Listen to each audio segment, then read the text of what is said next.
एक बूढ़े भिखारी की अनोखी कहानी।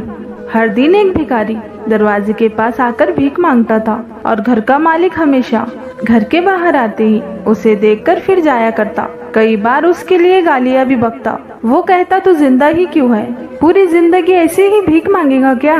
धरती का बोझ क्यों बना बैठा है? और कभी कभी उस भिखारी को गुस्से में वो धक्का भी मार दिया करता। इतना कुछ होने के बावजूद भिखारी के मुंह से सिर्फ यही निकलता कि भगवान तुम्हारे पापों को माफ करे। एक बार सेठ को धंधे में बड़ा नुकसान होने की खबर मिली। सेठ बहुत परेशान था कि तभी उसके दरवाजे पर वही भिखारी आया। गुस्से में अपना आपा खोते हुए सेठ ने उस भिखारी को पत्थर दे मारा। पत्थर लगने के कारण भिखारी का सर फूट गया और उसके सर से खून बहने लगा। फिर भी दर्द से कहराते हुए भिखारी ने इतना ही कहा, भगवान तुम्हारे पापों को माफ करे। भिखारी भी वहाँ से चला गया।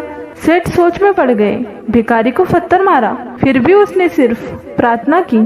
सेठ का गुस्सा शांत हुआ, सेठ का मन शांत हुआ। भिखारी का रहस्य जानने के लिए सेठ ने भिखारी का पीछा करना शुरू कर दिया। भिखारी जहाँ जहाँ जाता सेठ उसके पीछे जाता। सेठ ने देखा, कोई उसको खाना देता, कोई उसको मारता और कोई अपमानित करता, कोई गाली देता। लोग भिखारी के साथ चाहे जैसा व्यवहार करते, लेकिन भिखारी सबके लिए एक ही प्रार्थना करता, भगवान तुम्हारे पाप माफ करे। अब रात होने को आई थी। भिखारी अपने घर जाने के लिए लौटा। वो अपने घर पहुंच गया, लेकिन सेठ अभी भी उसका पीछा कर रहा था। एक पुरानी टूटी हुई खटिया पर एक बूढ़ी औरत लेटी हुई थी। काफी कमजोर और बीमार लग रही थी। वो भिखारी की पत्नी थी।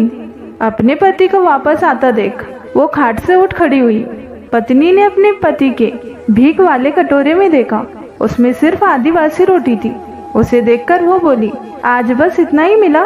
और हाँ, आपके सिर से खून निकल रहा है, ये चोट कैसे लगी? बूढ़ा भिखारी बोला, आज बस इतना ही मिला, किसी ने कुछ दिया ही नहीं। सबने गालियां दी और एक ने पत्थर भी फेंका, इसलिए मेरा सर फट गया। एक गहरी ठंडी सांस लेकर बूढ़ा भिखारी फिर से बोला, ये मेरे ही पापों का फल है। तुम्हें याद है कुछ सालों पहले हम कितने अमीर थे? क्या कुछ नहीं था हमारे पास? हमारे पास हर चीज जरूरत से ज्यादा थी, लेकिन हमने कभी दान नहीं किया। और उससे भी बुरा हमने उस अंधे भिखारी के साथ किया जो हमारे द्वार पर भीख मांगने आया करता था। बूढ़ी पत्नी की आंखों में आंसू आ गए।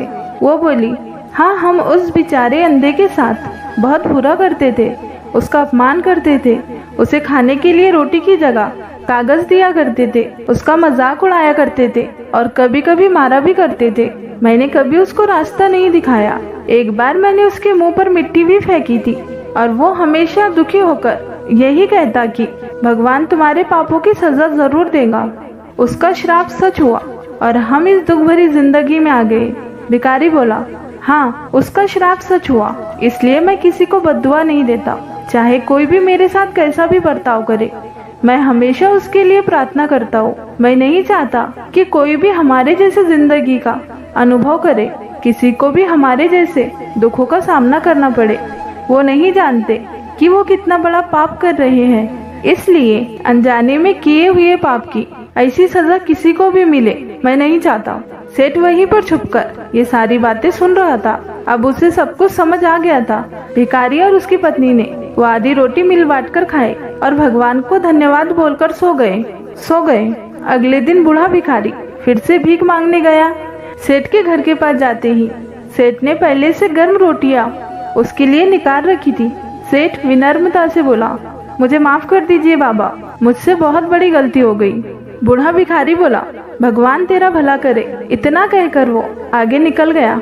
इस कहानी से जो सीख लेने लायक है वो बड़ी ही सिंपल है कि आदमी चाहे किसी के बारे में बुरा कहे या भला करे, लेकिन भगवान सिर्फ कर्म के हिसाब से उसको फल देता है। क्या हुआ अगर भगवान नहीं देखता है? लेकिन ये बात बिल्कुल सच है, उसके खाते में सबका हिसाब बहुत बहुत पक्का होता है। इसलिए जब भी किसी के लिए कुछ भी करो तो अच्छा ही करो। आपको ये कहानी कैसी लगी हमें कमेंट करके जरूर बताएं।